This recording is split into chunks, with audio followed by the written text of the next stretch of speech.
A biblical perspective on life, culture and current events. This is 2020 on Vision. Well, I know that some listeners will be breathing a sigh of relief because, hey, you take Mandy, Worby out of the mix with these updates we do, breaking news out of Israel, and somehow or other, things get a bit fuzzy. So, Mandy, a special welcome back for another update. Thank you. This is our first for 2025. It's very and good. you know, there's even breaking news happening now, and it's going to take us a little bit of time to process.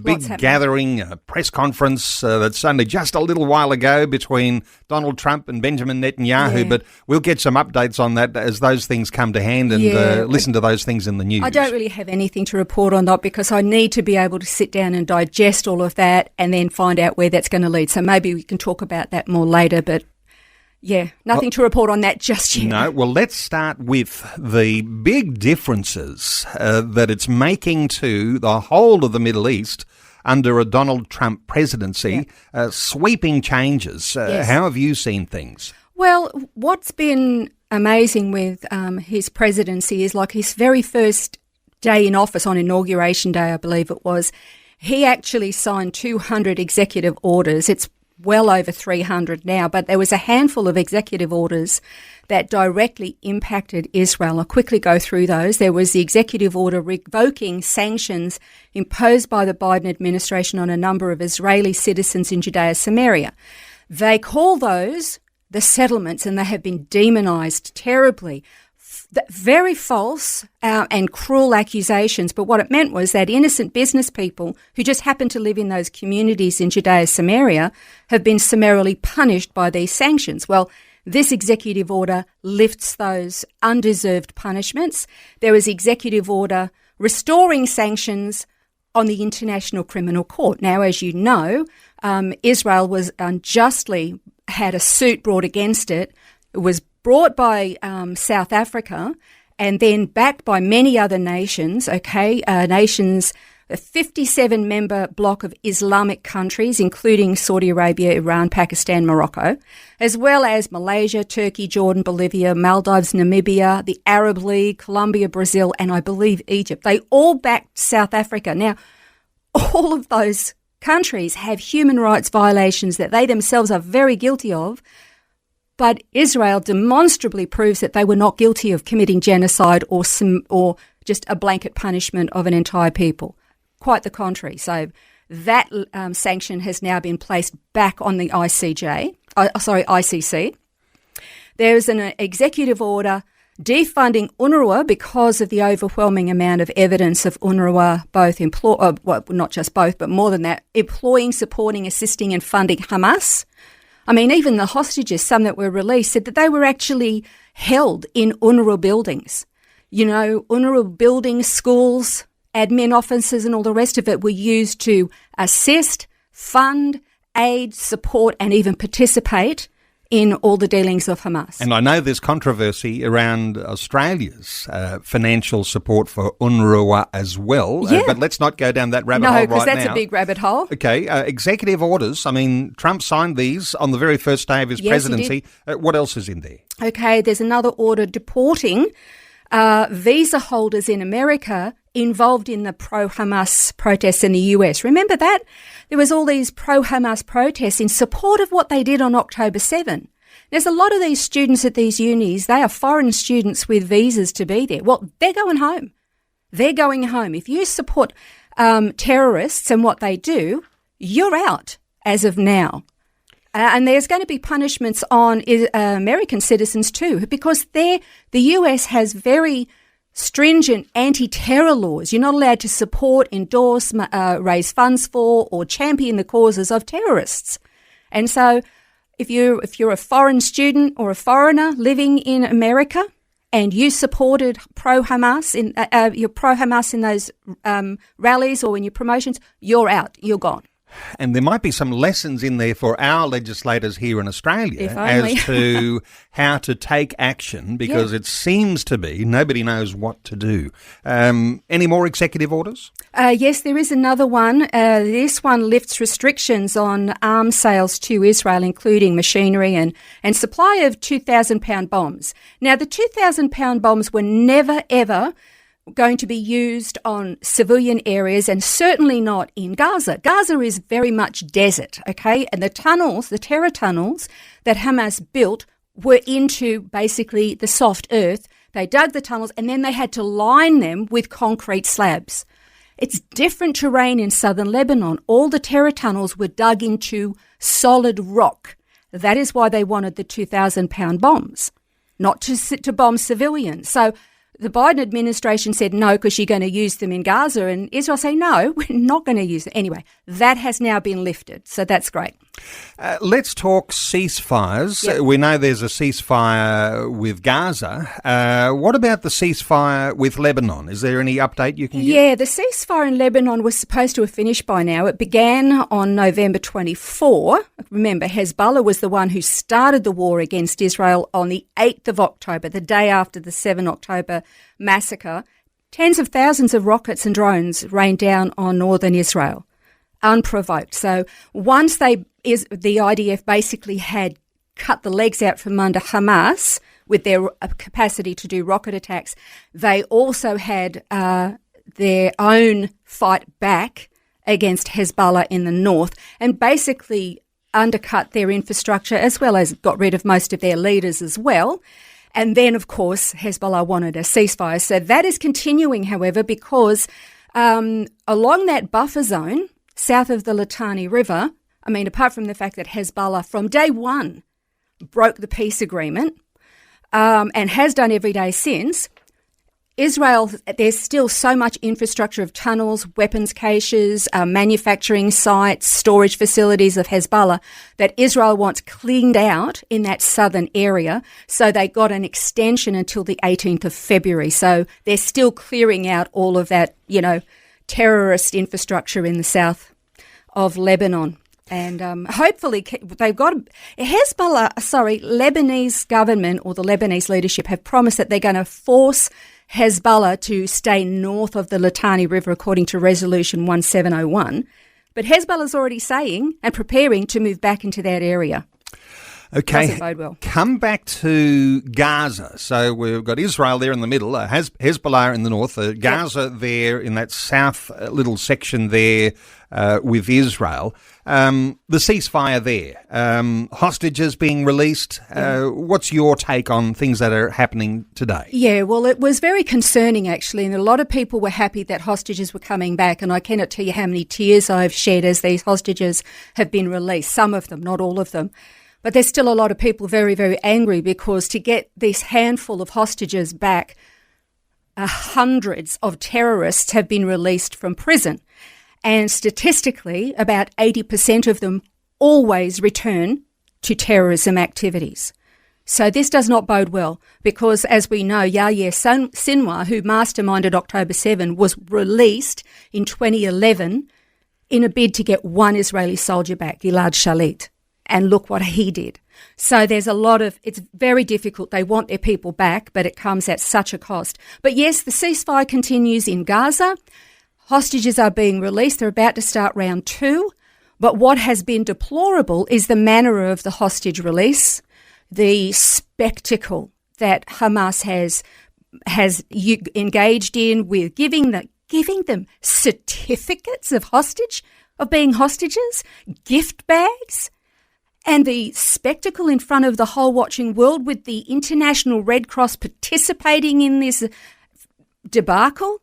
One of the hostages who was kept by Palestinian Islamic Jihad, the PIJ, another terrorist group, she was almost lynched by the mob because they couldn't control the peaceful civilians. We keep getting told that they're very, very peaceful civilians. They almost tore her to pieces. And Bibi Netanyahu paused the transfer of the terrorists supposed to being released in exchange for her until they got their act together and there was a guarantee it would never happen again. It was appalling. And then, this is what really makes my blood boil, the International Red Cross lambasted Israel for taking photos and footage of the exchange, the transfer of their people from the Red Cross to the IDF and then home, and they would put up tents and little barricades and things, so as they were coming out of helicopters and into waiting cars, you couldn't see them. They had privacy. And yet the International Red Cross actually participated in the debacle with Hamas. I mean, I cannot tell you how disgusting that is. Mandy, there are all sorts of ways that people look at the entire Israel, Gaza, Lebanon, and let's not forget West Bank in there. Some movements in the US around recognition of the areas in West Bank that have those biblical names, Judea and Samaria. What's happening here? Well, this is interesting. This new administration is actually looking at history instead of political machinations and biases. And Senator Tom Cotton, he is from the state of Arkansas, he's introduced a bill. It's a long, convoluted bill that I won't read out because you go, okay, he said that, what does that mean? Well, it basically means that he's put a bill forward that recognises the names Judea and Samaria, using that officially in all government documentation, agencies and materials, instead of the name West Bank. The region in Israel called Judea-Samaria was always called Judea-Samaria. It was only ever called the West Bank when Jordan illegally occupied it after Israel's War of Independence. That war began in May 48 after she was reborn, and it ended in March 49. Okay, then from March 49, the Jordanian government occupied and began calling that particular region of Judea-Samaria the West Bank. Now, when they occupied it, the entire world condemned it and said it's illegal except for two countries, England and Pakistan. Every other nation said, you're in there illegally, you shouldn't be there. So, now that it's back in Israeli hands, Senator Tom Cotton says we need to be calling it what it's always been, Judea and Samaria. Now, he actually said, this is what Senator Tom Cotton said, he said the Jewish people's legal and historic rights to Judea and Samaria goes back thousands of years. The US should stop using the politically charged term West Bank to refer to the biblical heartland of Israel. So we'll see what happens, and we'll see whether or not that passes. The name West Bank was only recognised in the US under the Clinton and Obama administrations, but prior to that, they always referred to that area by its real name, Judea-Samaria.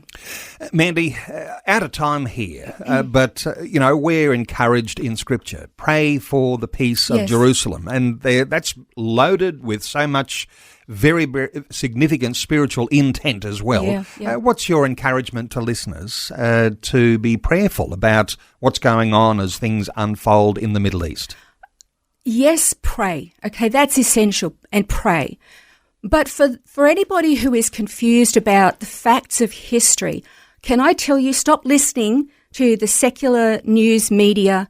Stop listening to all of that. They have a talking point. They have an agenda, and they won't deviate from that because of the foreign investment in their media corporations, and most of it is coming from Islamic nations. So they do as they're told. Do some research, and if you're not sure, just hit me up here, and I'll encourage you in where you can go looking, because history and facts matter. They really matter. Do some research. Find out about the fact that before Israel's War of Independence, Gaza was governed by Egypt, and when Israel won the Six-Day War, she took all of the Sinai Peninsula and Gaza, but in order to have peace with Egypt, she handed back 91% of all the territory that she won legally in that war, and was going to give Gaza back to Egypt. And Egypt said, we don't want it. It's the only reason Israel had governance over it in the first place. So do some history, do some research and educate yourself on the truth of history so that you're better informed, and then pray according to God's word, because it will never fail, regardless of what the machinations of men are. And we might just take some comfort that the very presence of the Jewish people in Israel is proof that God is there and that he is fulfilling his purposes. Do you know that Queen Victoria in England said to the then Prime Minister, Benjamin Disraeli, she said, what evidence do you have that God exists? And he said, Your Majesty, the Jew. considering all those who've tried to exterminate the Jews throughout their history, the fact that any have survived it all is evidence that God exists. And because he exists, he will never fail his word. That's where we get our comfort from. Mandy Worby, thank you for another great update today on 2020. My pleasure. And Mandy, you've just been handed a little extra. Let's tack this on to the end of our conversation today, because we mentioned there was a press conference a little earlier. Yeah. There's been a major development. There has. So we will unpack all this later.